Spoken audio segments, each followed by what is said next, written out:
We're going to try. Is it on? Yes. I got it. All right, perfect. So I'm Dana. Thanks for coming out. Yes, I am a medium. I'm an intuitive. I'm an energy healer. But I started out as a teacher. And I did about 7 years teaching school. I taught 8th grade English. I love 8th grade. I love little kids once they hit 13. But before that, keep them. Keep them! So I was teaching school, and I really liked it. And then my second year into teaching, I was offered a job in Indonesia to run a university's business English program. And so I took it, and I went, and then September 11th, 2001, right? That happened. While I was there, Indonesia is the largest Muslim country in the world. I was 20, I don't know what I was, 24, 25, I don't really remember. Something at that time. As a female single by myself, the university was suddenly very frightened because Americans were getting targeted. And I was assigned a couple of bodyguards, and it was like round the clock.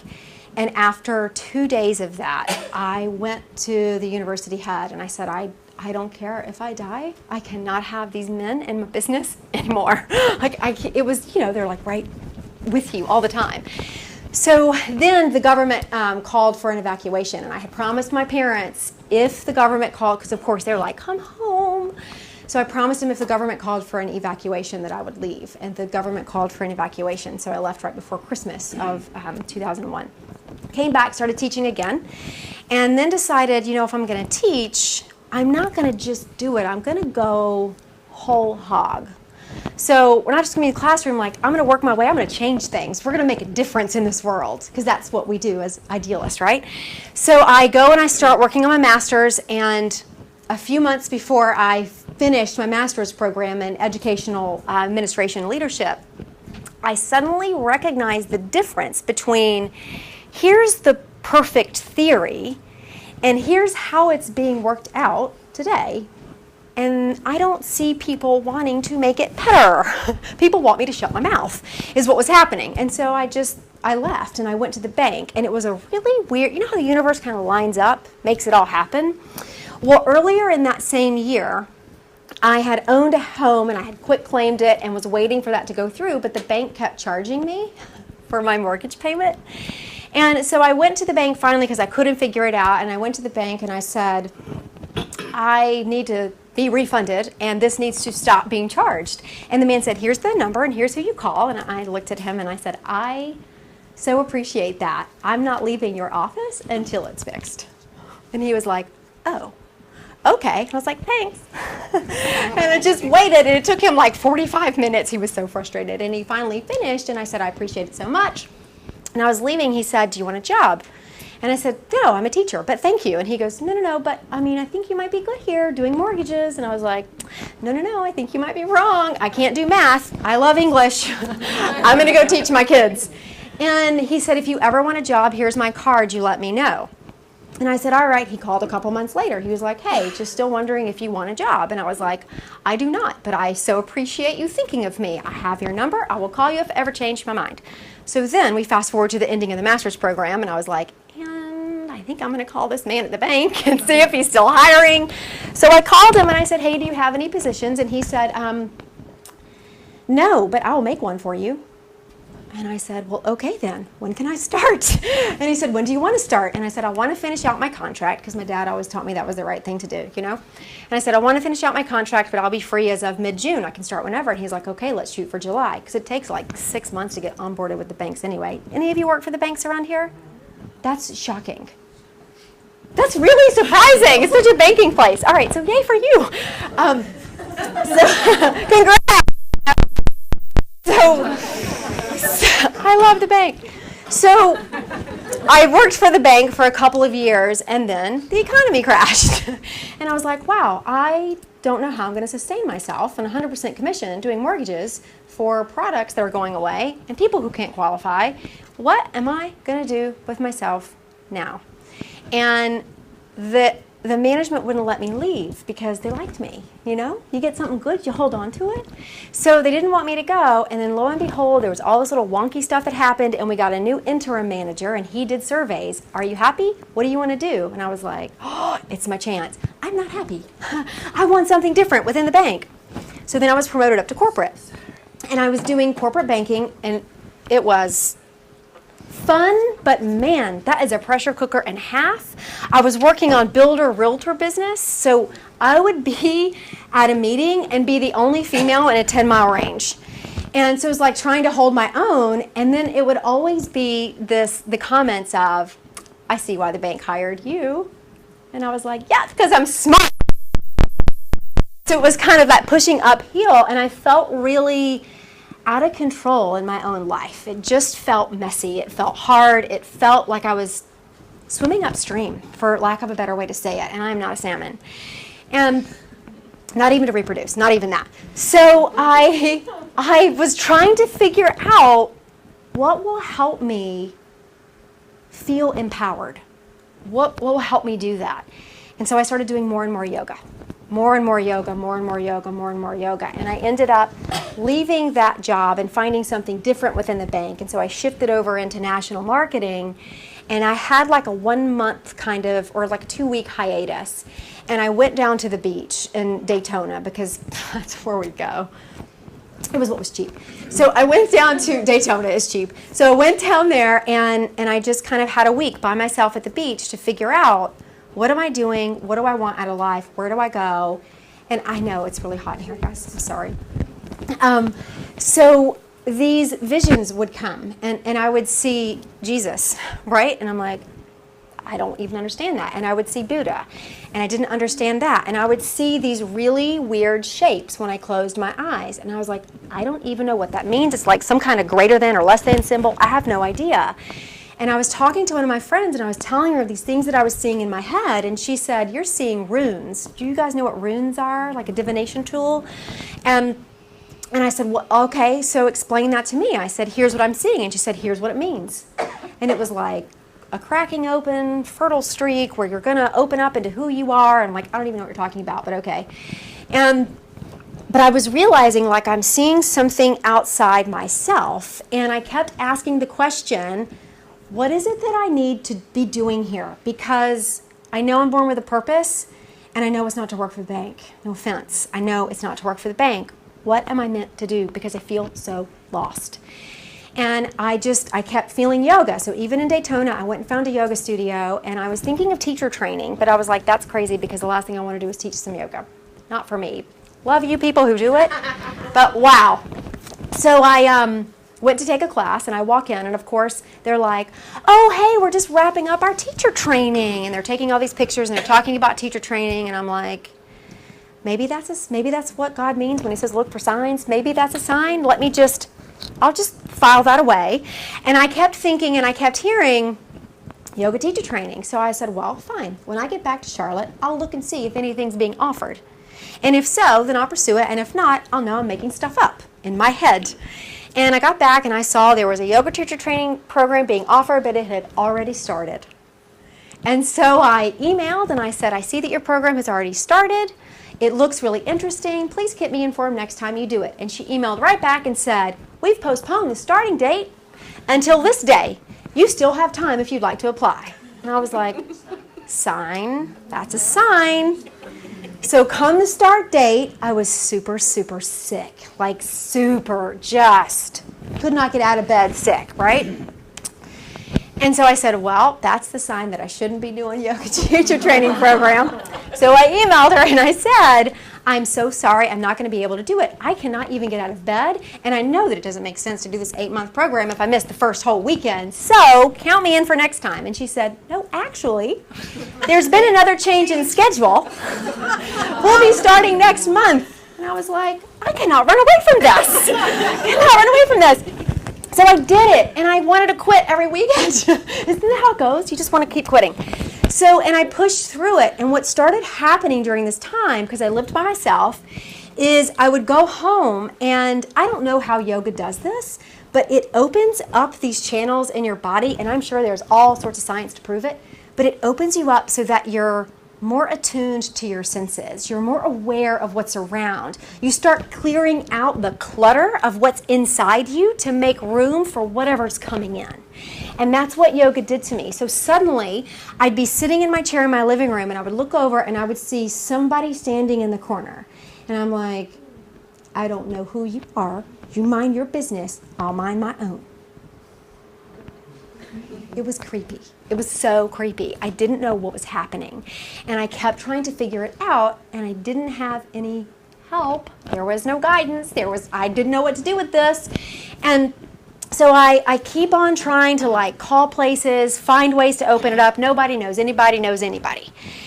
So I'm sort of stuck here. And this woman that was teaching me yoga teacher training program, she had gone to school to be a psychic. Like, I didn't even know there was such a thing. There is such a thing. There is a college. I had no idea. So she had gone, and she kept telling me, clear out your third chakra, which is this place where we hold power and boundaries, right? She's like, there's all sorts of stuff in there that isn't yours. Clear it out. I'm like, I have no idea what you're talking about or how to do that. I will go figure it out. And so I'm sitting there like, I don't know. Somebody help me clear this out. I don't know what I'm doing. So I'm sitting there just asking for divine assistance to clear out whatever is happening to me. And the more I asked to be cleared, the clearer I got on what was going on around me. And I would recognize when I drove by like a funeral home or a cemetery, my car would suddenly feel really full. Like, I don't know who's in here or why you're in this car. If you don't bother me, you can stay. Right? I had no boundaries around it. I'm like, just leave me alone and we're good. And so it went like this, where I don't know what's really happening. And I remember in one yoga teacher training, she was really big on meditation, teaching us meditation. And so we were in a meditation in which we were all, there were, I don't know, maybe 10 of us in the class, maybe 8. And we were lined up along the wall, face down, head down, sort of laying on our knees. And we were meditating for like 20 minutes. And I feel someone come up behind me as clear as day and tap, tap, tap me on the shoulder. And I'm like, oh, the teacher must want to tell me something. And I turn around and she's not standing there. And I turn around this way and she's not standing there. And I look down the row of people and no one is moved. Everyone's quiet as a pin drop. I'm like, she must have walked off. The teacher must have walked off, right? So I turn around, she's all the way across the room, sitting Indian style in her chair, meditating. And I'm like, I'm just going to keep meditating. And so I go back into this meditation and I come back out and I said, I didn't really feel like I was alone in here in this. Anybody else? And somebody else was like, yeah, I felt kind of bothered. And she was like, oh, we need to sage. I'm like, what does that mean, sage? And sage is where you kind of light the sage stick bundle and you clear out whatever's around. And so she would start saging and I realized, wow, it feels a lot better in here. I don't even know what she's clearing out, but it's working. And so through this process, I started to get more and more open. And one of the first times I really realized it was real is I went to a friend's house, and they had just moved. And they had moved the girls. He has 2 girls, and they were sleeping in the front bedroom. And he said they were really scared, and every night they would wake up and they would come to their parents. And they'd never had this problem before. Every night they would wake up, and they could not sleep in that room. So they moved him to the back bedroom. And he said it hasn't gotten any better. They're still crying every night and waking up. And I was like, oh. Now, I know this friend works for the bank, and he is not necessarily open to any of this woo-woo stuff. So again, this is before I had boundaries and ethics around what I do, and before I left his house, I was like, hey, can I just go see your girls and just kind of tell them good night even though they're asleep? And he's like, sure. So I walk in the bedroom, right? And I'm like, don't ever do this. So we learned the hard way right here, so you don't have to. So I walk in the bedroom, and I just ground the room, like I make it connected to the earth, and I ask for whatever's in there to be cleared out so that these girls can sleep. And I went about my merry way. And so the next day I pinged him, right, because you're pinging when you're at the bank. And I pinged him and I said, hey, how have your girls been sleeping? And he said, wow, they slept through the whole night. I was like, wow, keep me posted on that. And so the next night, again, he's like, they slept through the whole night. And I'm like, something happened. Something happened, and I helped it. And I don't know what I did. And so then I'm sleeping, and I wake up. I don't know if any of you ever do this. From a dead sleep, woke right up, and I felt this presence beside me, and I look over, and I see as clear as day. Now I'll talk about the medium types in a moment. I am not the kind who sees it like I see you. I don't see that way.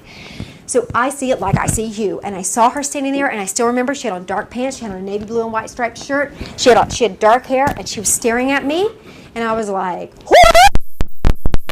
I'm like, I don't know, just leave, please leave me alone. I had no idea what to do. She vanished, I had no idea. I'm like, holy, what have I opened up? She never did come back. I'm sure she got the message that I could not help her from being so frightened. But I realized the nightmares I had been having for years and years and years weren't just nightmares. And I figured this out later at the beach. We had gone with my family. It's always a treasure trip. You know, those family vacations that you dread and abhor. So I'm at a family vacation and I'm sleeping in a twin bed and the door is right in front of my bed and the doorway's open. I go to sleep and then I suddenly, like, I don't know how long it had been, maybe an hour and a half, I suddenly wake, bolt upright, and I go, ah! Which is how I wake up, which is really scary and gross, really. And my sister's walking down the hall and she was like, what is wrong with you? And I was like, I think you woke me up. And I realized in that moment, it is not that I'm having nightmares. It is that people are bothering me when I'm trying to sleep. That they are coming into my energy field. So every time I have a nightmare now, happens often, it is not really a nightmare. It is someone coming to try to talk. Make sense? You guys have nightmares like that? You wake up, you feel something in the room? Yeah, probably a medium. Dead people don't get it. They're like, you're sleeping, I don't care. There's no time over here, let's talk. They want to talk all the time. They want to be heard. All right, so fast forward to sort of unraveling, for lack of a better word, opening up in an unsupported environment. So let's talk about mediumship. There's kind of two ways to do it. You're born with it and you're open and you see it and it's sort of nurtured enough that you keep it, right? Or you're born with it and you see it and it gets deadened and dulled by everybody who tells you you're crazy and that you have imaginary friends, and then you try to open it up again. And there is also latent mediumship, where you open up into it. You may not have been born that. I can't remember well enough to know if I was born that. I mean, childhood was dysfunctional enough. I got enough to worry about without seeing dead people walking around. So looking at now, I'm like, I would consider myself a latent medium because it was like these spontaneous openings I had no space for, no acknowledgement of, no way to deal with it or cope with it. And I could not find anyone to help. And those of you who know of the store, The Bag Lady, love that store. I remember calling them and they were like, don't know anybody. Now I'm like, you had to know somebody. But I get that my path wasn't to develop here, it was to develop someone else. So fast forward to me quitting the bank, which I attribute that to rubbing the butt of a statue in China. So here's why. Because I went on this trip to China with a friend of mine who said, I don't know, what do you want to do? And I was like, I don't know. And he's like, I've never been to China. And he's Chinese. And I was like, that seems like a sin. We should go to China. And he's like, okay. So we planned this trip to China. I had hung out with a guy like 4 times. I didn't even know who I was going with. It was awesome and fun. He's great. And we ended up being best friends for a while. So we go to China and they say, like, there's these statues, and this sounds really awful. It's a couple little kids in this circle, this statue, and they say if you rub their butts, it's really lucky and you'll get whatever your heart's desire is. And so during this trip, I went up and it was July, and I rubbed the butt of this statue, and instead of wishing for something specific, I turned it over to wish for whatever I'm meant to do, whoever I'm meant to be. Let that be what I find. Let that be my heart's desire. And I came back, and by November, I had quit the job at the bank, sold my house. I sold everything I owned. I couldn't do my life anymore. It was me and my sanity, or finding out something different and a different way to live. And so I sold everything I owned, and I bought a one-way ticket to India because that's the only place that I felt like was calling me. So with a backpack and kind of everything I owned on my back, I even rehomed my dog, whom, oh my God, he's the cutest little bulldog you've ever seen in your life. I love him. Sometimes I get to see him now, but he has a wonderful new home. But I rehomed him, split with everything I have, and I have to say, I think sometimes that's the nugget in how we're meant to develop or how we're meant to open up into what our purpose is. It's that idea of, what are you willing to give up for it? And I'm not saying you have to give up to get, because I don't believe in that. But I think it's that deeper question of, what are you willing to not have if it means being aligned with who you're really meant to be? What can you lose to find that? And so that loss, which was profound, which took me all over India for 6 months. And all I did was paid attention to whatever I was attracted to, whatever I wanted to do, and whatever I wanted to learn, because I knew that's the only way I could find it. And I met these amazing teachers, and I met this doctor who taught me all sorts of things about healing and Reiki and crystals, and I went to see the Dalai Lama, and he was in New York, and I was like, this seems so wrong. He should be here. I'm here. What's happening? And then I never did get to meet him or see him or smell him or anything. One day. That's a goal. It's a bucket list. So through that, it was trying to figure out, okay, where do I go next? Because I knew my travels weren't over, and I was just trying to listen to my intuition, which I didn't even know how to do that.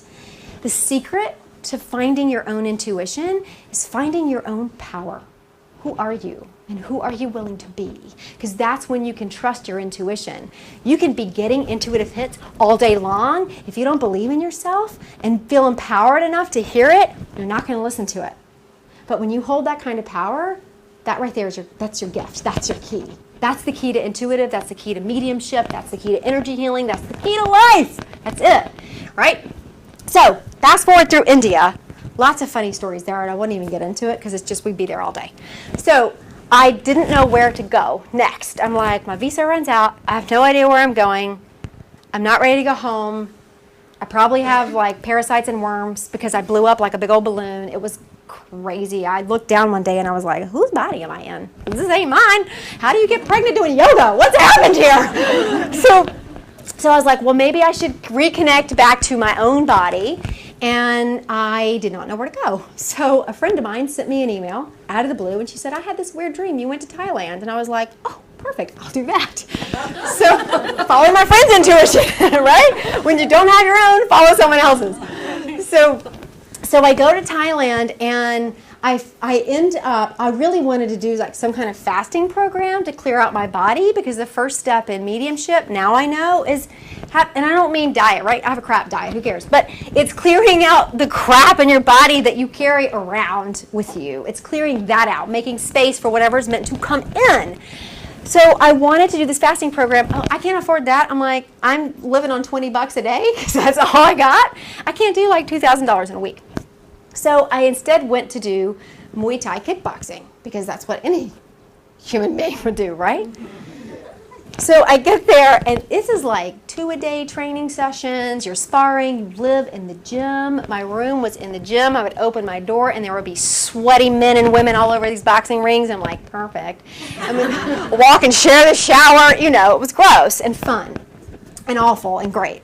And the woman says, hey, I know that you're boxing, but we have a relationship with a detox center for our boxers. They get a special deal if you want to do it. And I was like, really? What's the name of it? And she tells me, and I'm like, that's the exact one that I wanted to go to that I could not afford. But I could afford it now that I was doing boxing. How crazy is that? So I do this detox program, which meant you can't eat, which meant I lost all the friends I had, because what do we socialize over, which is food. So I'm basically sitting in this gym room by myself, hating my life and my body, and trying to figure this thing out. And I was like, you know what, enough of this. Let me go to the islands. Let me sit on the beach. At least if I'm miserable, let me be miserable in the sunshine and the sand. And that's what I did. And I went from there. I met another person who said, come to Australia. I have a boat. You can sail on the boat. You can stay there. We're going to sail up the I'm like, oh, in, count me in. I did a little trip through Malaysia.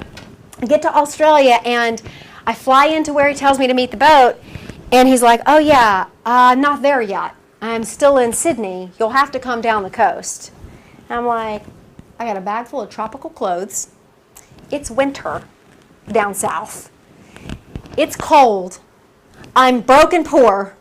I don't know Australia. I don't know how to get where I'm supposed to go.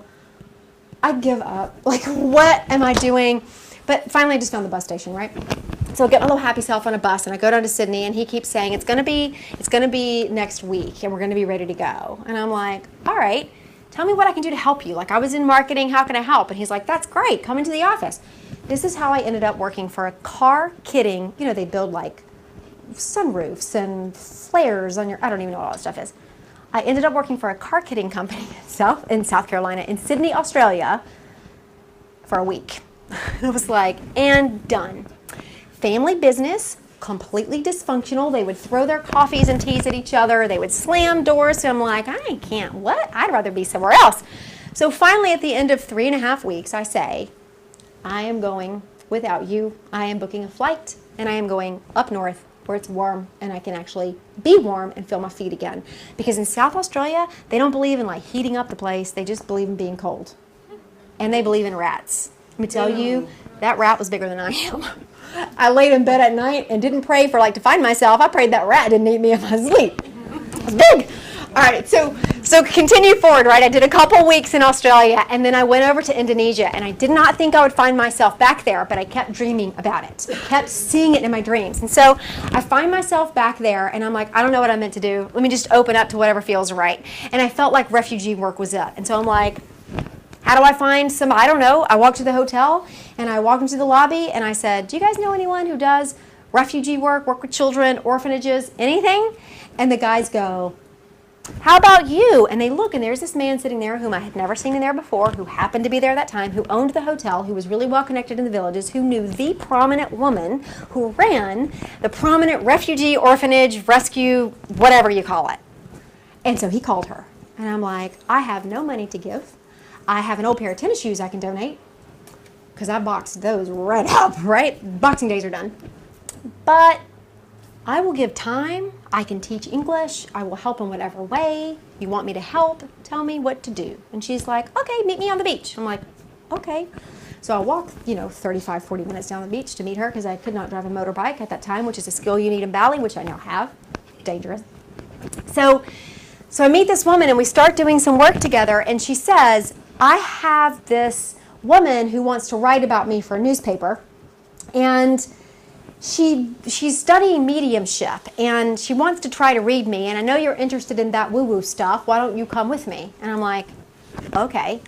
And so I end up sitting at a table with this old man named Dave, who's about 60. He was probably 57, 58 at the time.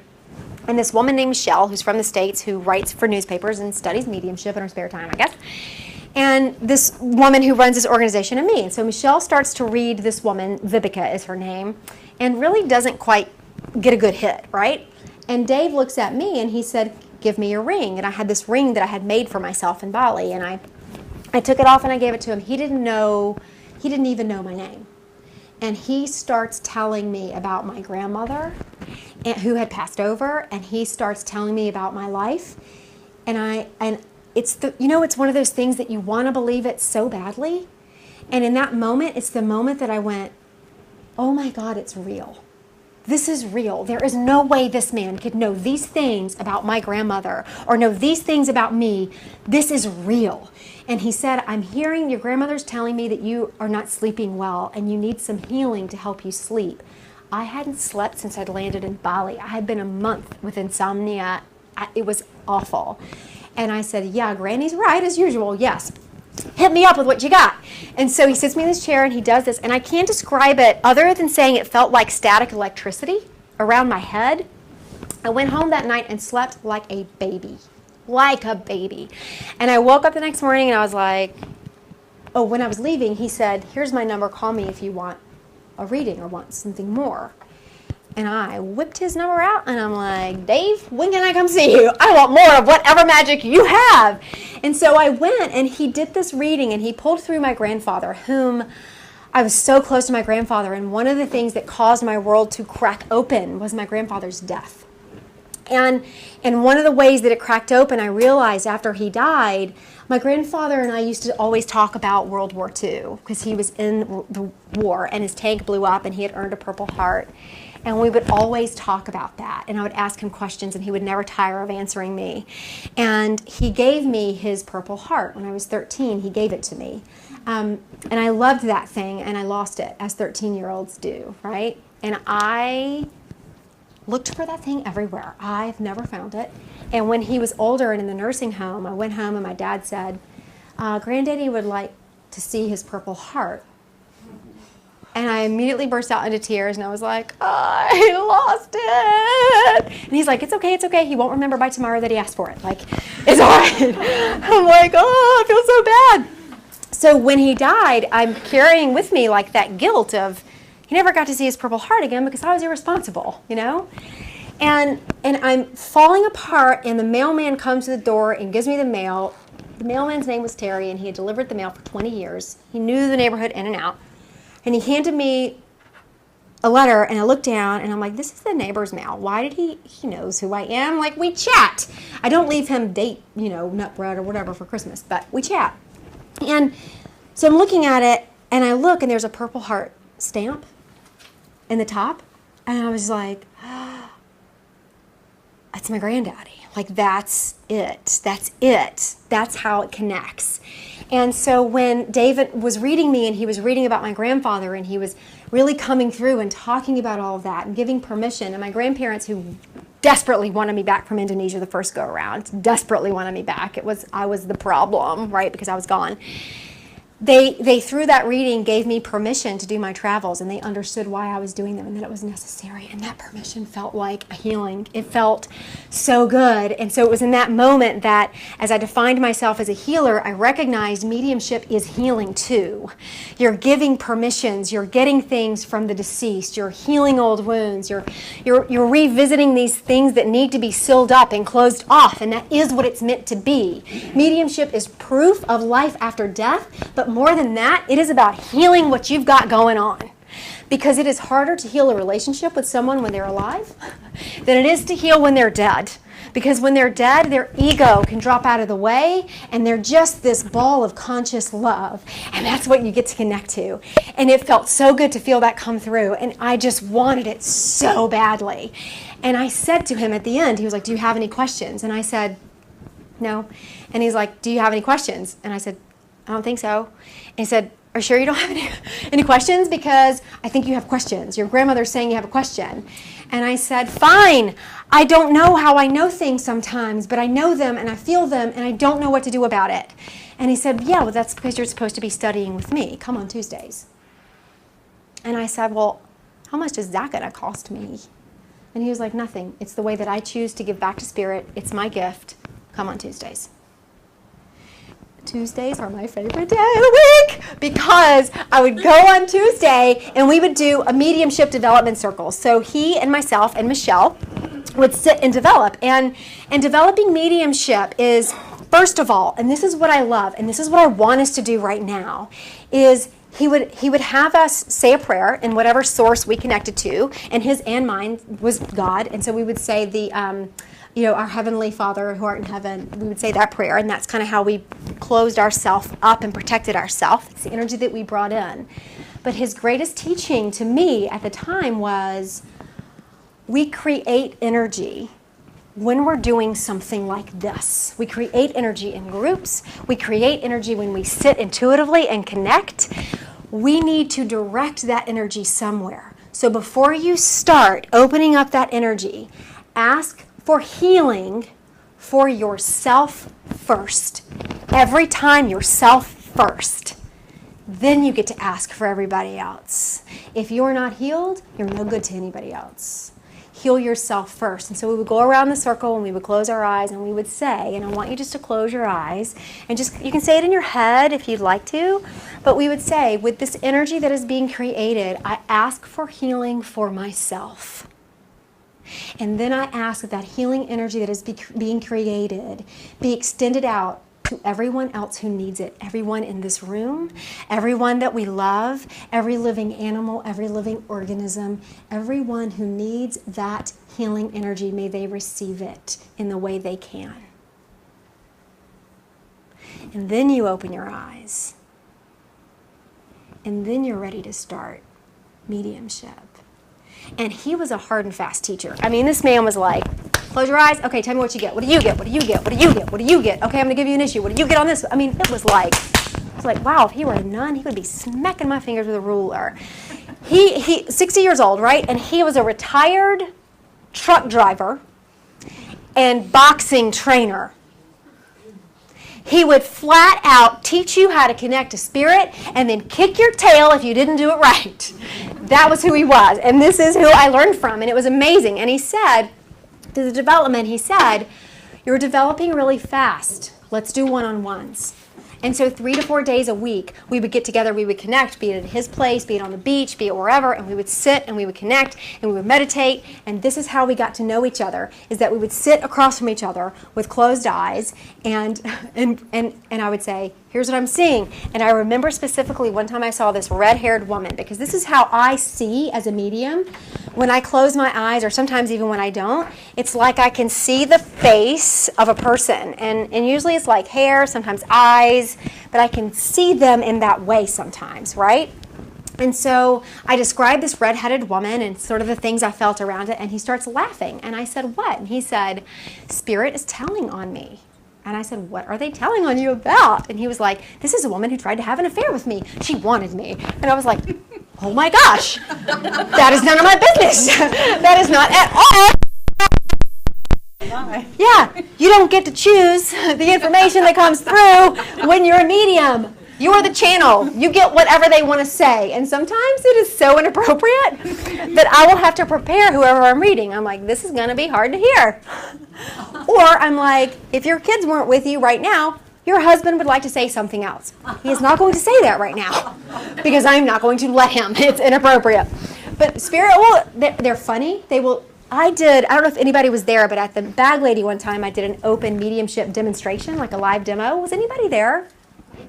Okay, so there was a woman I don't remember who he was that kept coming through, because the part of my mediumship is that I'm channeling a lot of times, so I don't often remember what I get or what it is, what comes through. And he came through, and I kept seeing boobs, and I'm like, does somebody have like breast cancer? Because it's like a puzzle. When you get this stuff as a medium, you're seeing things like a puzzle, and you got to try to figure out how it goes together. Or else the person's going to say, I don't know what you're talking about, or that doesn't make any sense to me. And it's not that you're getting the wrong information, it's that you are interpreting it wrong. So I'm like, okay, boobs, I don't know. And the woman starts laughing, and she's like, he was a real ladies' man. And I'm like, well, he still is. All this man wanted to talk about was boobs. They will talk about whatever they want to talk about. Like, you can't stop them. It's just coming. They will just talk about it. And so it's up to the channel to have to kind of sift through what is appropriate in this moment to give, right? What is appropriate to give? So let's talk about, so that's how my development happened, by the way, is I worked with him in this way to kind of open up. Oh, and I'll tell you this, because was a gift he gave me. I have never wanted anything so badly as I did to be a medium. That's like dream come true kind of material right there, Even better than a man. I love my man, but even better than a man. And I kept saying, how do you do it? I feel like I have to work so hard at sitting here.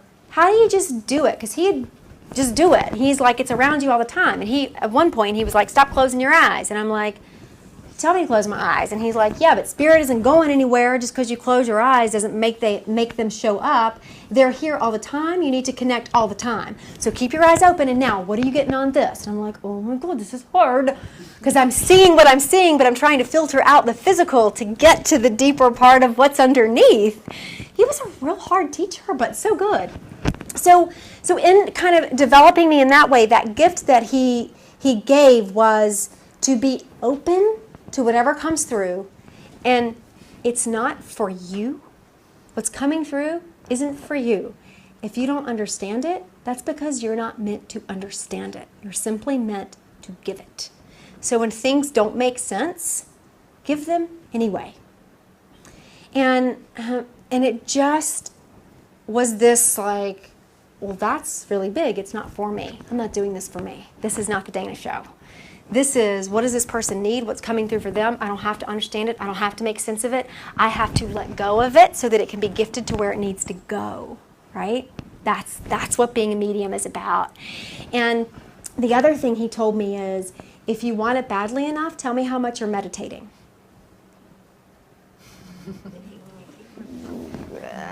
What do you define as meditating? I wasn't. And he was like, well, then you don't want it badly. And I was like, well, yes, I do. So I started meditating 2 to 3 hours a day. Like, overkill, I know. But I'm like, I want this. I want this. And so I'm meditating 2 to 3 hours a day and trying to and stuff started happening. Things started coming up. And then finally he said, you're ready to go back home. And I said, no, I'm not ever going back home. Bali is my home. I live here. I am here. And he's like, no, you're going back home. And I was like, no, you are wrong. You're usually right, but you're not in this. He was right. I needed to come back home. So when I got here, I never dreamed of being a professional medium. I just thought this was a cool skill that I could do now. And it is a skill. It is not a gift. It is a skill, right? It is a skill that you can develop. And when I came home, a friend of mine said, how did you learn to do what you do? Show me what you do. And I showed him, and he's like, oh my gosh, my friend would love this. Let me call her. And before I knew it, I had people wanting what I had to offer. And I was like, whoa, I needed office space. I got to do something here. And so I had $5,000 in the bank to my name. I had zero. I had nothing. I didn't have a car. Spirit gave it. Here's your free place to live. Because a woman called me and she was like, please move back in with us, but you can't pay rent. And I was like, I'll twist my arm. Okay. And my dad called and he was like, I just remembered we have this car we're not using. Take it. And I was like, now I will say it was a gold Jimmy GMC. It was styling. It was styling. I didn't care. I'm like, wheels. I have wheels. Rode like a truck. Yes. So I signed this lease, and I made sure that I had enough money in the bank to cover my 1-year lease if I never got a single client, that I could do it. And it started happening, and it started kind of opening up. And there are days when I sat there going, I don't believe it. I don't believe it. I think I just spent an hour making stuff up. And then there would be these readings that I would do, and I was like, there is no denying, I cannot make that up. There is no way that could come from my head. This is real. It's like you go in and out, because Dave always said, you're only as good as your last reading. And I was like, wow, no pressure, man. He was like, yeah, you have a bad reading, you're a bad medium. You're as good as your last reading. And I was like, everyone better be good. Because it's true, you have a bad one and you're like, oh my gosh, I can't do this, I'm in the wrong job. No, I do anyway, I fall apart. So I don't like to have bad ones. But coming back and sort of setting up this practice wasn't something that I had planned on. It was something I was led to. It was something that was in the works for me, in the flow of the universe, which is how it's supposed to work when we're finding our purpose. Things will open up. Doors will open up. And I was remembering this before I even left to go do anything. I was studying Thai massage, because why not study everything, right? So I was studying Thai massage, and the man and I really connected because he lived in Thailand for 20 years, and we were talking about traveling. And I'm talking to him, and I said, your mother is deceased. I didn't know what I was saying, right? No idea, no clue, not developed. And he said, yes. And I was like, I kept seeing this little teddy bear. In my head, it's just like flashes of a teddy bear. And I said, did you have a teddy bear? Or she gave you some kind of teddy bear that you really loved, that you kept, or that you, and he was like, nope, don't know what you're talking about. I'm like, all right, well, I just keep seeing a bear. And he goes, oh, well, my grandfather, her dad's name was, we always called him Bear. And I was like, well, I think they're together.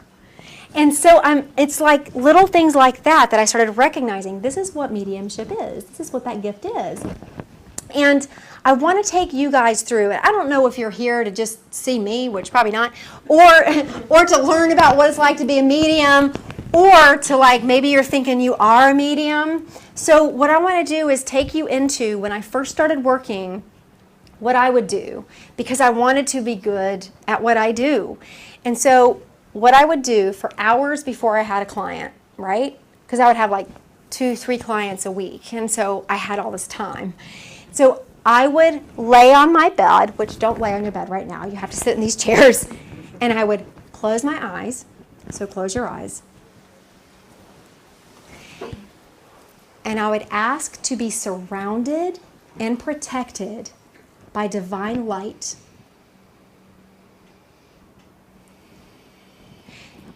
And then ask to be cleared from the inside out. Ask that your energy be cleared. Ask that your ego step aside. Ask that the places where you hold judgment, where you think you know everything, where you are disappointed and unsatisfied, ask that those places be swept away because they are not serving you. You do not need them. ask for your body to relax.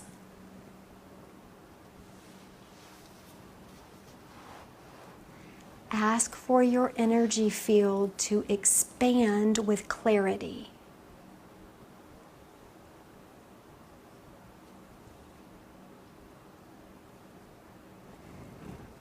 Now take note of what you're feeling in your body. What physical sensations are you having? What sensual sensations are you having?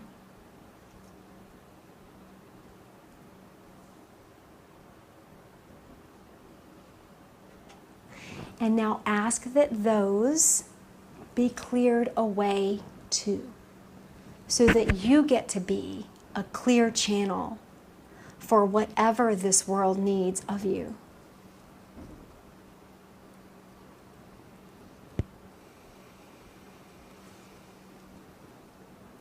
And when you're ready, open your eyes.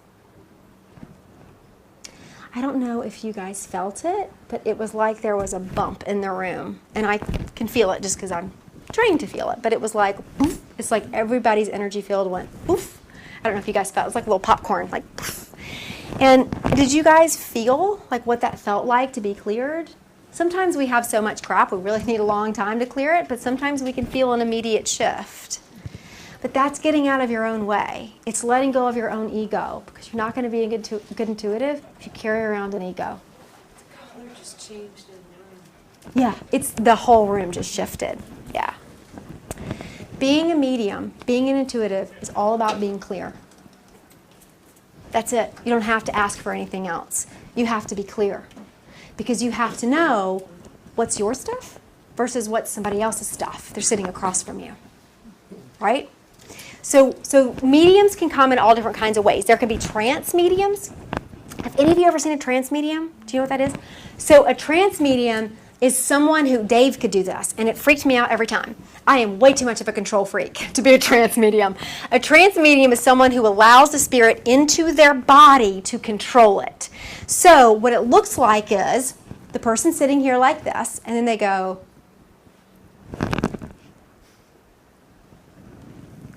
and then they come back up as somebody different. It is so freaky. It's Abraham Hicks does that. It's so cool, and I'm like, nobody's getting in this body but me. This is mine, right? Too much of a control freak. Dave could do that, and it was really cool because one time he came up. This is the stuff, and I'm like, do I believe it? But I believe it happened. On the way to Dave's place, I had heard, stop and get a special gift, fruit or flowers. And I was like, okay, drive my motorbike over and pick up some dragon fruit. You guys know what dragon fruit is? It's that red fruit that has this green, I think that stuff's so pretty. I'm like, this could be both, fruit and flowers. So I take that, and I told Dave, I'm like, I don't know why, I'm supposed to bring an offering tonight. So we sit it on the table. He trance channels, and guess who he pulls through? You. No, I'm there in life. He pulls through King Henry VIII. What? Yes. Yes. And I was like, it was amazing. He also pulled through George Burns. Do you guys know who George Burns is? The old comedian with the cigar. Yes. This was a man from England. He had no idea who he was pulling through. And both Michelle and I were like, that's George Burns. It was crazy. Oh, God, you devil, the cigar, the whole bit. Oh. It was phenomenal. He also pulled through Princess Diana, which I think among mediums, that can be kind of a common one. Apparently, she's okay coming through. But she was at the time really worried about her sons. It was, he also pulled through an alien. I'm like, that's a whole different belief system. Put that on a cloud. I don't know where I sit on that. But so I had, yeah, and I'm sitting there like, as a medium recently, I was thinking, why don't I pull through any of these cool people? Like, I'm getting people's grannies and, not that that's not cool, folks, because it is. But, yeah, I'm like, I guess if they're deceased, we could tap into them, right?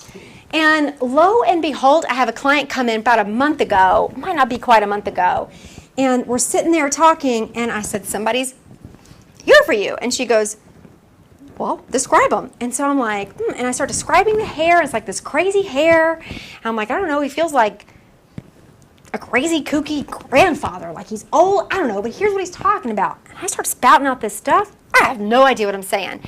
And her eyes get really big, and I'm like, do you know who this is? And she was like, it's Albert Einstein. And I was like, what? And she was like, it's Albert Einstein. She's like, I have been reading like all kinds of things by him. I have been reaching out to like feel his energy lately. She's like, that is who that is. And I was like, well, I don't know how he died. Do you know how he died? And she goes, no. I'm like, well, here are the sensations I'm having. And which we'll talk about physical mediumship in a minute. And she goes back and researches it, and she sends me back, and she's like, it's not exactly, but here's what it was. And I was like, oh my, I just channeled Albert Einstein. Right, him wanting to come through. So I have to remind myself, that is not because I'm so great, that's because he's so great. He came through.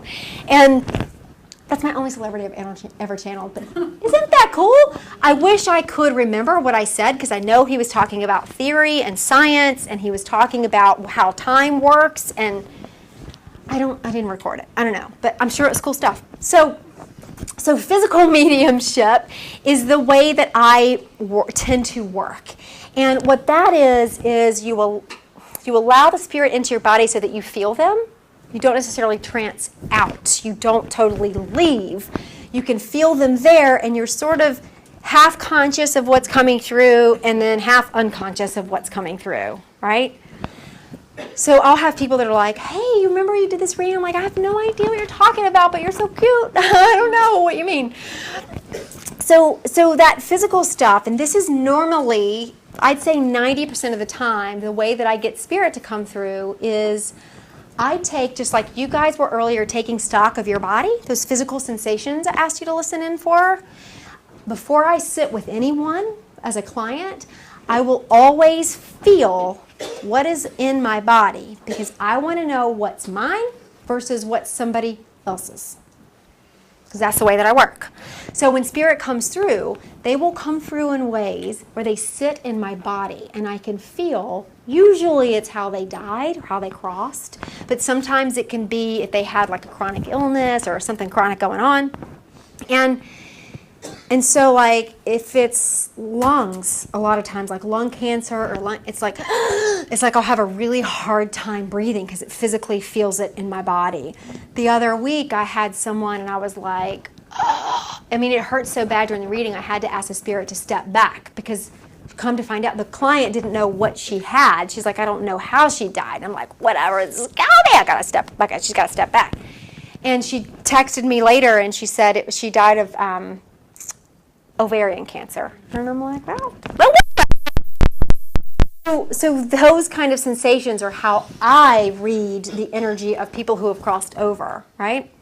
Now, this does not make for a good time when you're an open channel like that and you go to something like a concert or a grocery store, because where you are, the spirits who love you are there too. So we can count how many physical bodies are in this room. That is not the total number. That heat that you're feeling, yes, the air has been off, but that heat is all the energy we create, but all the energy that is brought in by those we love who heard you say, oh my gosh, I'm going to a mediumship talk. What, a medium? Let me go talk to her. They line up. So they are all. And the other thing to know about, if you ever do get a mediumship reading, I just feel really compelled to say this, is mediums work on what's, I kind of look at it like a radio frequency. You work on a certain frequency. You can connect to certain spirits. You typically, as a medium, cannot connect to all spirits. It's very rare to find a medium with a really big range that can connect to a large range of things or people or animals who have crossed over, right? So luckily, Dave, one of the things Dave was telling me when he was training me, he was like, how are you able to pull through my mom and pull through this guy named Ozzy and pull through how do you, and I'm like, I don't know, you tell me. I'm the trainee here. You tell me what's going on. And he was like, you have an incredible range of what you're able to connect to. And so I've been really blessed in that way to where 9 times out of 10, when the person comes in, I can connect in to what the energy is that's wanting to come through. There have been 2 occasions when I could not. And one was a woman wanted to connect into her child that she miscarried. And I could not connect to that. So I went through and connected to a different spirit guide who could tell me about that child, and apparently that child had already reincarnated somewhere else. So I couldn't get that direct connection. I had to go through someone else. And the other time was this guy came in and he really wanted to connect to his mom. And I am a lot of things. I am not a liar. And so I was like, as much as I want your mom, as much as I want to feel her, I do not. I was like, it does not mean she's not here. It means I'm not on the right frequency to feel your mom. And I'm so sorry, because he's like total skeptic, didn't believe it. And I said, but I do feel this woman. And I described her, and he's like, well, that's my grandmother. I'm like, all right, well, she's here. You got somebody, you know? He was so unhappy. I could feel him being unhappy with it, and I so felt bad because I just wanted to please him. Like, I wanted him to believe, and I wanted to please him, and that's not a good way to be a medium either. And so we kept talking to his grandmother, and he kind of got some information. And then I got him on the table because I wanted to do some energy work on him. And I was standing at his feet, and I felt his grandmother come right up in my face. And I remember her to this day. She had like set curly hair, you know what I mean? And she had on these little glasses that were like, I don't know, horn round? Is that how you'd say that? You know what I mean? Cat eye, yes. These little cat eye glasses. And she popped up and she said, tell him I'm here right now. And I'm like, I'm doing energy work. I want to tell him you're here right now. I want him to be quiet. She goes, nope, tell him right now. And I was like, okay. And so I said, so sorry to interrupt you, but I have a woman here, and this is how she's describing herself. Do you know who that might be? And he's like, that's my grandmother. And I said, okay, she wanted you to know you're here. When he got off the table, he looked at me and he said, I was a skeptic when I walked in the door. When I was laying on the table, I asked my grandmother that if you're not full of crap, and that if my mom's really around and it's just that you can't get on her frequency, that she show up right then. He said, and that's when you opened your mouth. And I was like, oh, I'm impressed. Like, that's crazy. So he comes back regularly, and like, I could not connect to his mom for like 3 or 4 times. And then one day he was sitting there and we were doing energy work, which is not typically where I connect to spirit. That's something different. We were doing energy work, and this woman pops in, and I usually see the mom on the left shoulder of the person, and then the grandmother stacks up, and then the dad is like here, and then the grandfather stacks up. And so male, like dad's side of the family will be on this side, and mom's side of the family will be on this side.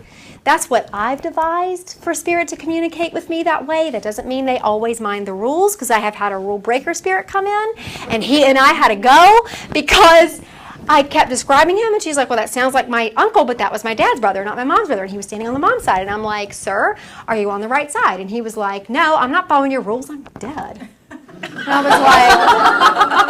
was like, this makes my job harder. Why are you breaking the rules? And she goes, he was always a rule breaker. And I was like, man, spirit does not change. That man was still a rule breaker. So typically, right, they'll show up there. And I was sitting talking to him, and I suddenly felt this presence right in the mom spot, and I got a description, and I described, and he was like, that's my mom. And I was like, oh, she's here. Like, let's hear what she wants to say. What she wanted to tell him was that he was a medium. And he was like, what? And I was like, yep. Mm-hmm. Go get yourself a book and start reading it. And he was like, ah. And I was like, you can deny it all you want. It's what you are. So exciting stuff, right? You guys doing okay? All right. Is this kind of what you wanted to hear? Okay. So I want to kind of talk about, we talked about that physical mediumship and how they come in the body, right? And the other kind of mediumship is mental mediumship. And mental mediumship is where you really kind of communicate through sensing, or through just, you kind of hear the thoughts of the spirit on the other side, and you get an imprint of what they are, like what the thoughts are, what the feelings are, and that's mental mediumship. And that's a large part of what I do as well. So I do the physical stuff because I want to be accurate, and that's my way of getting accuracy. And then the mental stuff is where the majority of my work lies. I want to know feelings. I want to feel what they feel. I want to bring that in, right? I want to be able to communicate and express what their thoughts and words and ideas are. So that's a mental mediumship piece. All right, what I want you guys to do, you ready? Just close your eyes. Now that you've cleared, just remind your body and your energy and your spirit again to clear whatever's around you. And then just pay attention to your body once it's cleared. Now I want you to think about a person that you love who is on the other side. Just hold them in your heart and in your mind. Just think about them and pay attention to what you sense or feel.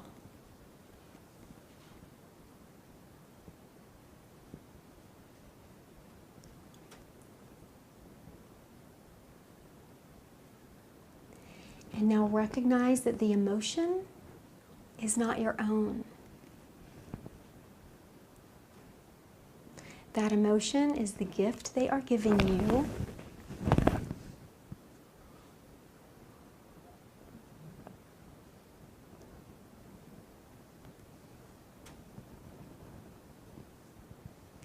And give yourself permission to miss the person in the physical body, because that's what being a human is about.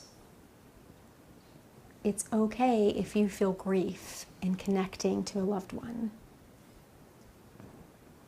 And ask this person that you're connecting to just spread some salve on your heart to help ease that grief with their very presence.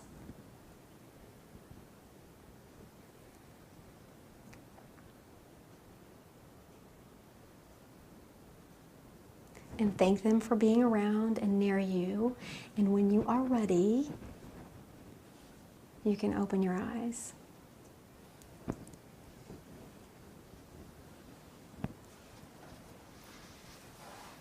Okay, so I saw some really clear connections, and then I saw some people going, which is fine. Because mediumship isn't something that you just turn on or off. And I'll tell you, I teach mediumship, and I fought it tooth and nail. I was like, I am not teaching that stuff. I don't even know how I do it. I'm not teaching it. And then I got like 20 phone calls in a week, no kidding, where everybody was like, can you teach me how to be a medium? And I'm like, okay, so that's a sign, right? If I have learned anything, it was a sign. And so I said, okay, I'll do it. I'll have one class. I'll teach it one time, and then I'm done. But what I was adamant about was what I think gets lost in mediumship development is we live in a really fast-paced society. And we live in a place where we expect instant gratification. And so if we go to a workshop or something, we want to leave knowing how to do whatever it is that we just learned. If we go to yoga teacher training, we want to walk out of there and be the best yoga teacher trainer this world's ever seen. If we go to a weekend workshop to learn mediumship, we want to walk out of there and hands down be a medium like no one has ever seen the likes of before. That is what we expect. That is not what you can expect in a mediumship workshop, because I really did connect to spirit a whole lot to get clear on, I'm okay teaching this because you were obviously dragging me there anyway, so I'll go willingly. I'll stop fighting it. But you're going to have to teach me how to teach it without people expecting it to be instantaneous. It is instantaneous, but it's a fine craft. It's a finesse, you know? It's, I don't know why I'm hearing a car analogy, but does anybody have an old car? Anybody work on old cars? All right, well, I'll do my best here, and nobody will know if I'm wrong. So it's like having a really fine racing engine in an old car. You're not going to put a lot of gas in there and expect that thing to perform well. You're not going to put the wrong kind of spark plugs in there and expect that thing to go. You are going to use premium fuel, and you're going to use the kind of spark plugs that were meant to go with that specific motor designed by that specific company. You're going to take your time. You're going to have that race car working just right. Does that make sense? If you got a Honda Civic, it doesn't matter. That's what I drive. You put whatever in it, the thing's going to go forever. All right, so it's like that. And so my goal in developing and teaching a mediumship class is and was, how do we learn to clear? How do we learn to get out of our own way? How do we learn to be a clear channel? How do we learn to connect so that whatever your gift is, be it intuition, be it mediumship, be it healing, be it whatever you are meant to do in this world, is clear? Make sense? Because has anybody in here ever gotten a reading from somebody? A reading? Yeah, okay. And it doesn't have to be mediumship, any kind of reading. All right. So have you ever left the reading and gone, some of that didn't feel right? Have you ever thought that? I have, yeah. And when I sit and I go, what didn't feel right? There are times when I go, I think the person got the right information, but they just interpreted it incorrectly, and so it didn't land. Like, I can work with that, right? And then there are some times when I get a reading, and I'm like, that person hasn't done their own personal work. And they're confusing whatever is coming through. They're mingling and mixing that up with their own issues, and that's what they're talking about. And that will never land. So anytime you get a reading, be empowered enough to leave and say what resonates, what doesn't resonate, what feels like mine, what do I want to leave behind. Mediums are never 100% accurate. If they say they are lying to your face. They're doing the best they can with what they've got to work with. It is, like I tell you, a huge old jigsaw puzzle. For example, this one woman came in and she wanted to, she had lost her husband, and she didn't tell me. She sat down and I immediately said, you have someone standing right beside you wrapping his arms around you. Have you lost your spouse? And she said, yes. And so I start talking, and I keep, throughout the reading, I keep seeing a grill slam shut. I'm like, that makes zero sense to me. Does that make sense in here to anybody else? No. Yeah, me either. So I'm like, I don't want to be wrong. I'm getting my ego about it, right? I don't want to be wrong. I'm not going to give that. I don't know what that means. So I just don't give it. And the whole time, I keep seeing it again and again and again. And finally, at the end of the reading, I said, do you have any other questions? And she said, yes. And I said, what? And she said, well, the other day, we were all, my children and I were on the back deck, and we were grilling hamburgers, and the grill slammed shut, and I swear I thought it was him. And I was like, are you kidding me? So then, you sound like a fake going, yes, well, I saw the grill closing. That must have been what that means. And I'm like, yes, that was him. He says that was him. I was like, to be honest, I kept seeing that, and I had no idea what it meant, and I thought it was malarkey, so I just ignored it. And she was like, no, we thought it was him. Glad to know it was. Reminder, if you are a medium, the messages are not meant for you. They're meant to be given away. You're not meant to understand them. You are meant to deliver them. That makes sense? Okay. So I know it's about 8:15, so we're going to do a 30-minute question at 8:30 that's optional. But what I want to do in this moment is,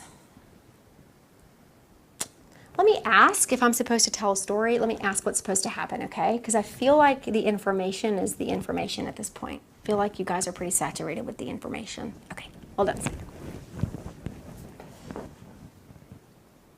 Darn it.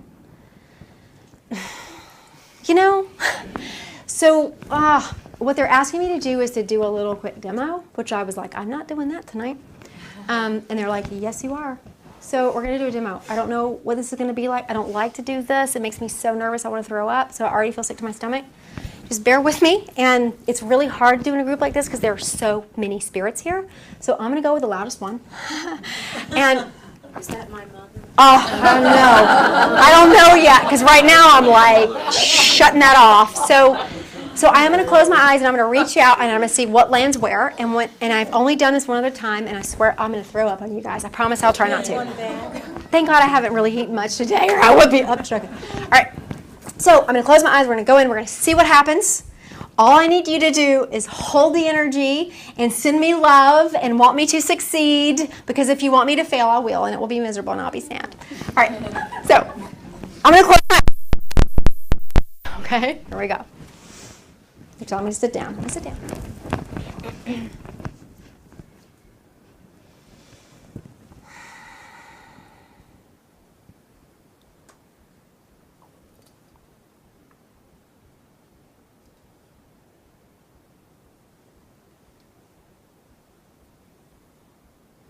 Okay.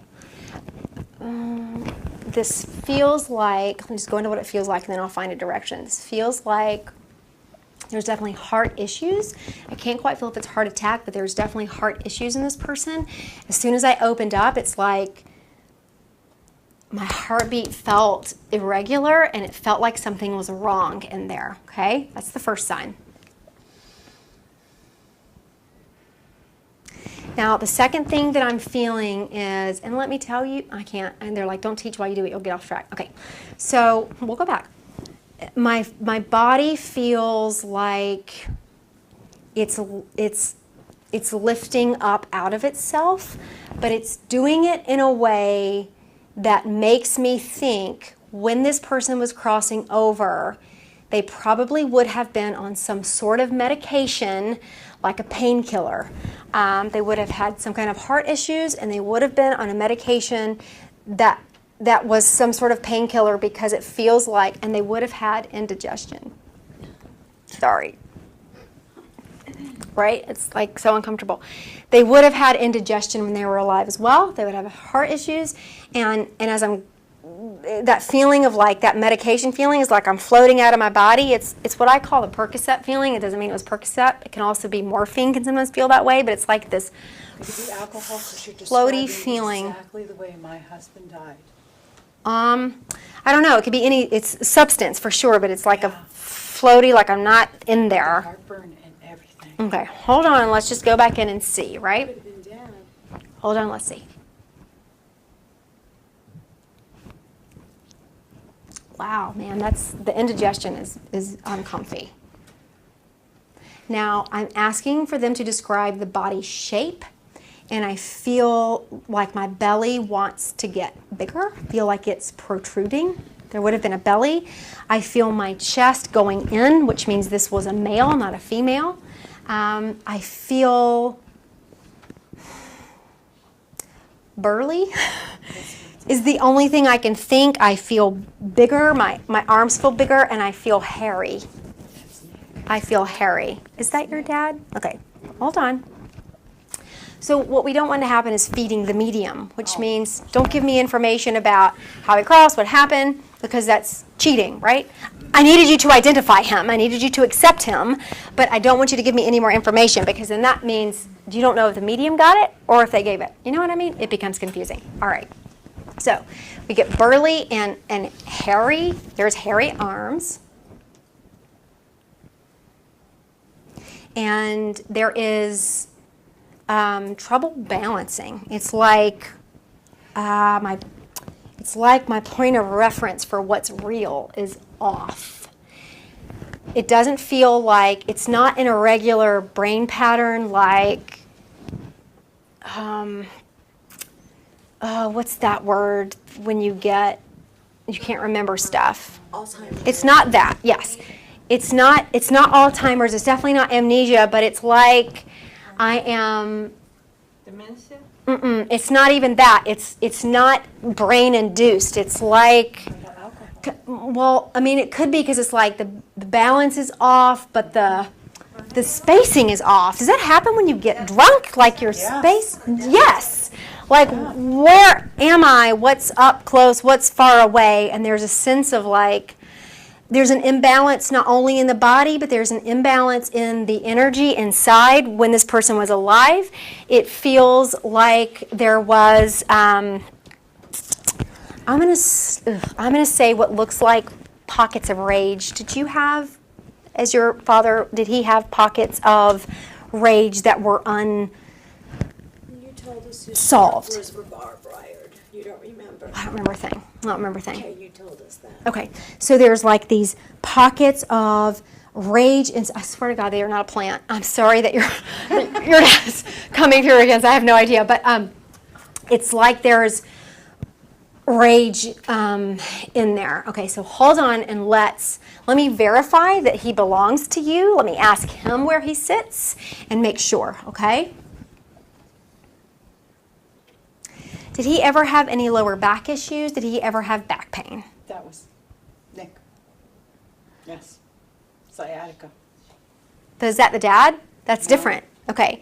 So now what can happen as a medium is two souls can come in together. I freaking hate when this happens because it gets really confusing because symptoms start overlapping. So this is where we ask for spirits to step apart.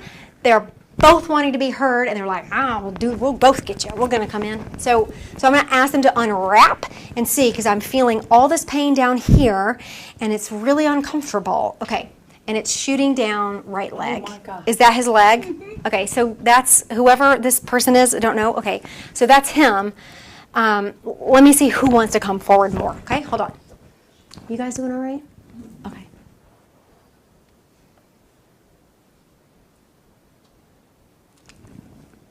So the leg guy is going to come in. We're going to call him leg guy. I don't get names. Sorry. That's just not the way I work. Like a couple times, and it's always like a flipping miracle, but it's not the way I work. So the leg guy is going to come in. Now this, I want to sit down. I don't feel like his mobility would have been great. In the end, I feel like this is really painful. This is a lot of pain, okay? Whoever this person is. Hold on, let me see if they want to give you a message.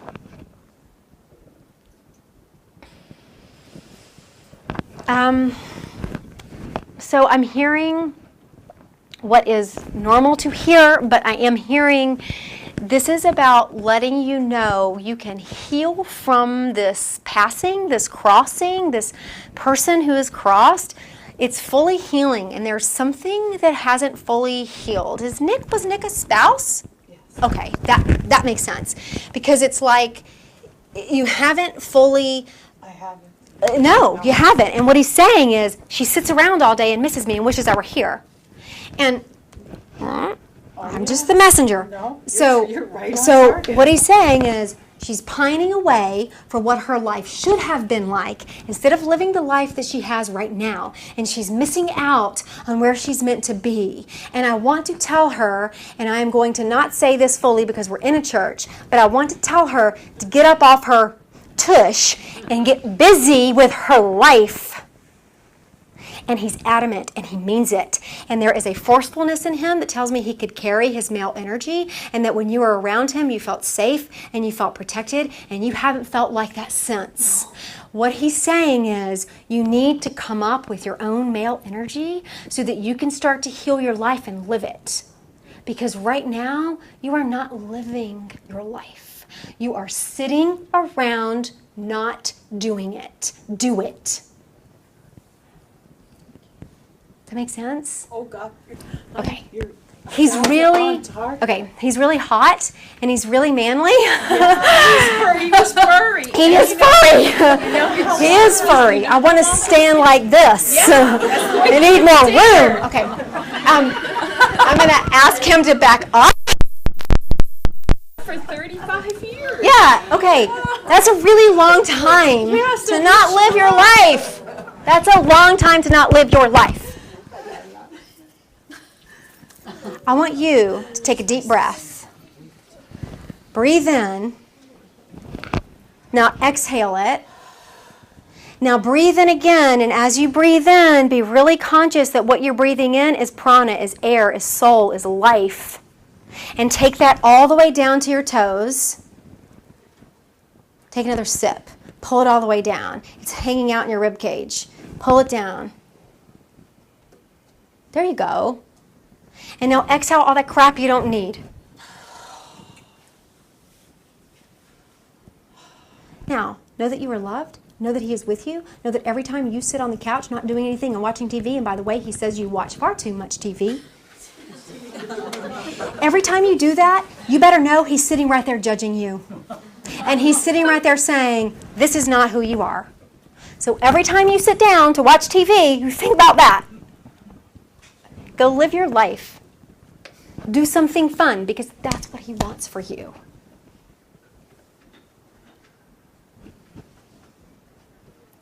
It's that form of, I'm going to ask him to back up. Now I'm like, I feel jelly-legged. I know why those clients canceled today. I'm like, I needed all this energy for this. So it's that space of really recognizing Spirit will be with you. They will help you. Their personality doesn't change. Their love for you doesn't change. If they wanted you to live your life when you were with them, they want you to live your life when they're not with you in the physical body. Because what I've learned is that as we grow, I've always thought of it, I don't know if you guys have ever thought of this, but I've always thought of it like, by the way, I sweat, sorry, that Spirit comes and they help us to grow, you know? That's the way it works. And what I'm learning, the more and more as I keep connecting to Spirit, is Spirit, when we go, I'm going to do my work, I'm going to go grow, I'm going to learn, I'm going to achieve, I'm going to change, I'm going to whatever, I'm going to open up. We actually can help teach the spirits who hang around with us. They can learn from us. So I'm sure I am trailing around my mom's mom, which is my grandmother that I never met. I'm sure she's chilling around with me trying to learn how to be a good human being, because she may not have been when she was alive, right? So we can help them learn just as they can help us learn. So if you are on path, on target, doing your work, taking responsibility for who you are, learning all you can about whatever it is that interests you, you are helping Spirit and Spirit is helping you. It is a tandem thing. They're not just sucking it dry and you're not just sucking them dry. It works together. Does that make sense? Okay, so I get a kick out of thinking like, oh, my granny and granddaddy are learning all about how not to be racist. I mean, it was the era, it was the time. And it was this deep south in Georgia. So it was that kind of time period. But I'm like, I hope they're learning all these cool lessons about what it is to like love everybody. And I'm sure they are. They're pretty open-hearted at the moment. So the other thing I want to leave you with before we open up for questions is, no, they're going backward. Was I going to say something whenever was I going to teach you guys something whenever I was in? Something about we'll come back to it. That's always a bad idea with me. I'm not going to remember. There was something I wanted to teach you. Oh, here's what it was. Is as you start to develop your mediumship, and if you sit and you start to clear, and then you start to ask for loads of protection before you start connecting out there, because whatever sees a light, it's like, how you turn your porch light on at night? All the bugs come to it. Same as a medium. It's like a little lighthouse, and all the bugs go, and then you start feeling gunky and you don't know why. So really kind of call in divine protective light around yourself, whatever that feels like to you, whatever your source is. If you want to start doing this and you start clearing out, pay attention to what you feel, because what I've learned is Spirit will work with you and they'll start learning what you can dictate as a sign, like what you can interpret as a sign, and they'll start giving it to you that way. Like I know for me, like that feeling I was describing of kind of coming out of the body, like that floaty feeling, the first time I felt that, I was like, what is this? I had no idea, so I had to work with the person I was reading to learn, oh, that's what that is. So now I know when I feel that, it's the drugs in the system. It's the slow back and forth. It's the morphine, or it's the Percocet, or it's the whatever painkiller they needed, right? And I know if I can't catch my breath, I'm looking at lung issues. And I know that because it's happened enough that now I go, oh, that's what that is. And there was something that I don't remember at the moment, but someone's person came through, and it was like these weird body sensations I'd never had before. And I was like, I don't even know what I'm feeling. Let me just describe it. And then they described to me the way the person crossed over, and it was, I can't remember it. When I need to, I will. But I remember going, I'm glad you told me what that was, because now I need to make a note of what that feels like in my body. So if that comes up again, I know how to identify it. Like I know how to identify cancer because I suddenly feel like, especially if it metastasized, it's like I feel like it goes like all over my body, and it just feels like I want to crumple in. So there are ways, like as you're opening up, you want to see what are the things that happen again and again. What does that mean? So if someone shows me, one of the signs that I've developed with my spirit is a train. So if I see in a reading or a session, if I see a train coming, I know right then there's an obstacle headed that way. Like it's like, prepare. Now, the other thing I want to say before I open up for clients is, when you're looking for a person to do a reading for you, when you're looking for a medium or a tarot reader, whatever kind of thing you want to experience, when you leave the session, you want to make sure that you feel lighter rather than heavier. And this is all in the finesse of how does the person deliver their message. Because you can go to two people who say the same thing in two different ways and leave one way feeling terrified and unempowered, and leave another person feeling really empowered. So one of the things that I work on really hard is my languaging. And Dave taught me right off, he said, if you see that someone is going to be, which I don't play in the future a whole lot, I don't like to do that, but if you see that someone is going to be hit by a car and it be an accident, you don't say, by the way, I see you being hit by a car, good luck.